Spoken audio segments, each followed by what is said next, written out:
Okay, mapagpalang Biyernes mga kasama o mga kaagimat.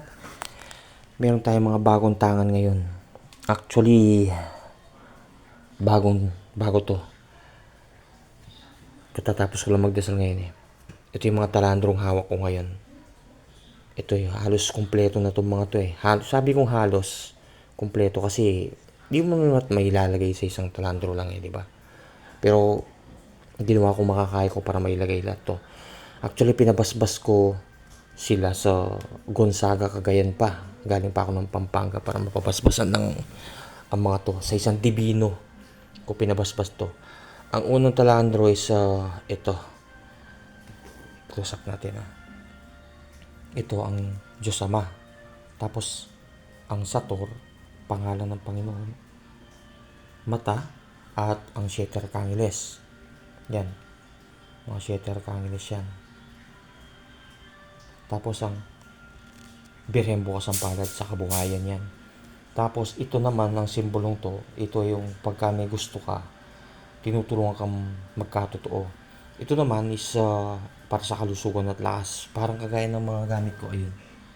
Nakatatak yan sa mga bisig ko. Para at least malakas ka, hindi ka manghihina. At ang sa likod naman niya, yung simbolo ng manay na. Ayan. Yan. Harap likod dyan. Talandro yan. Sa kabuhayan at saka sa swerte yan. Protection din. Ito naman, ito yung pinakita ko na minsan na binaril talaga, pero dinagdagan ko na ngayon ang tatlong persona. Ito, nakapaligid yung mga letra niyan.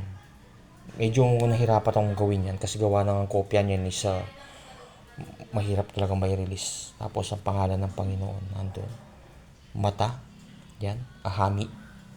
Tapos ang Alpha at Omega. Tapos nilagyan din natin siya ng Sagrada Pamilya, ayan. At nilagyan din natin siya ng lakas ng San Cristobal.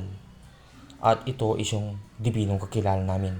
Hindi ko na i-mention kung anong pangalan ng dibinong to, pero nasubok talaga namin na napakalakas niya, grabe. Nalalaman niya lahat. Ang sabing dibino kasi nakita naman talaga namin na nasa panig siya ng kanan eh. At ang sa likod niya is ang krus, yan.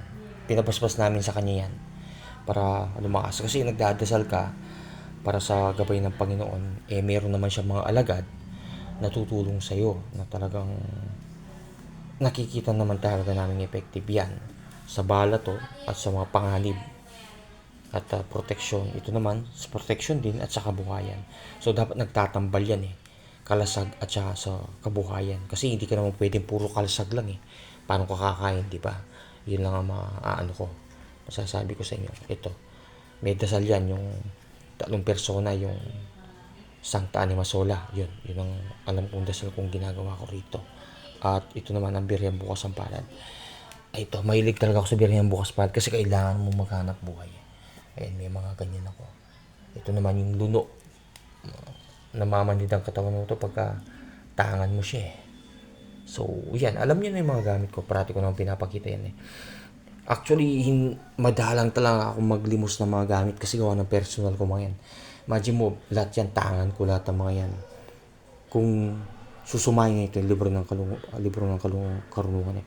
Kung susumayin, kung tangan ko lahat yan, nagtitimbang sila ng almost 4 kilos. Nakakatawa man, pero pagka suot mo yan, parang wala kang suot.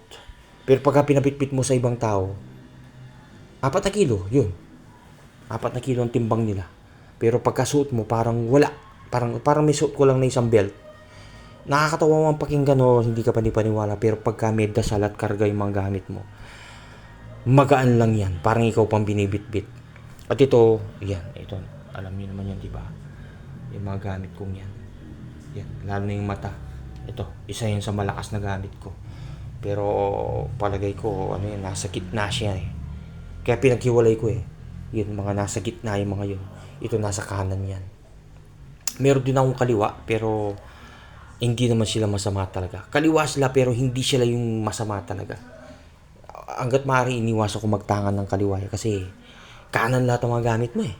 Di ba?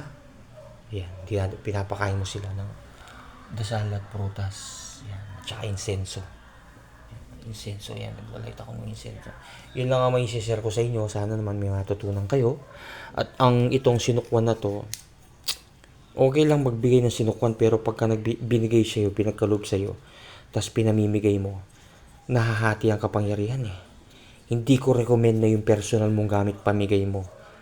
Kasi biyaya sa'yo, tapos pinamimigay mo, parang nahahati.